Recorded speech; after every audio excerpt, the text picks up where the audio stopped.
Hey, my name is Kara. I'm an ultrasound tech, and let's talk today about why your LMP due date is going to be less accurate than your ultrasound due date. And before we get too far into the video, make sure to check out my group for moms. It is a great supportive environment, and I would love to see you over there. Anyways, back to the video. So, with a due date that is calculated based on your last menstrual period, it can be really variable because of the fact that our periods aren't always regular. If you have a condition such as PCOS, it makes your periods even that much more irregular. And even if your periods are, let's say, pretty regular, it's not always going to be a 28-day cycle that we are dealing with. For the majority of women, you are not always going to be having that regular 28-day cycle. Therefore, your ovulation isn't going to always be predictable. And because of that, you are not going to be able to know exactly when you ovulated, exactly when the egg was fertilized, as well as exactly when it implanted. There are so many factors that go into play with predicting about how far along you are when you are just basing it off of your last menstrual period, which is why we do not take the due date that is calculated from your last menstrual period as the actual due date. That's where ultrasound comes in. So, with an ultrasound scan, we are actually measuring baby from head to bum in the first trimester, and that is what is going to give us a due date based on the gestational age of baby at that time of your first ultrasound scan.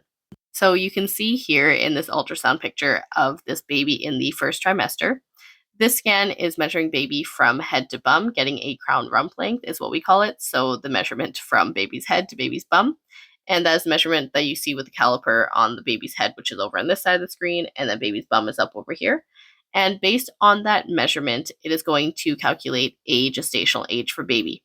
In this instance, it is 9 weeks, 3 days at the time of this scan. And therefore, from that gestational age, a due date is going to be calculated.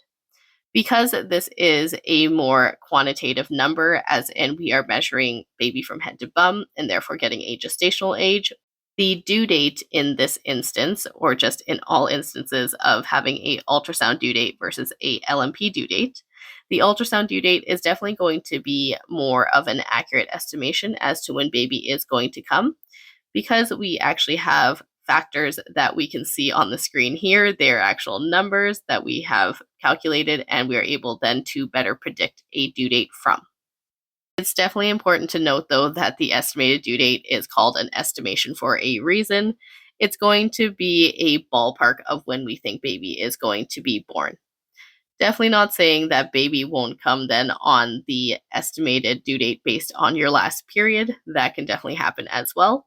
But if we are going to give the most accurate representation of when we think baby is going to be born, the ultrasound due date is always going to be the more accurate way to determine that.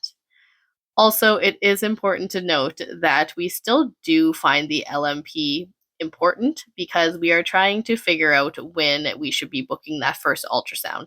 But aside from using your LMP to get a ballpark of when we should book you for that first dating ultrasound, which should be done between 7 to 10 weeks, by the way, in order to get the most accurate due date.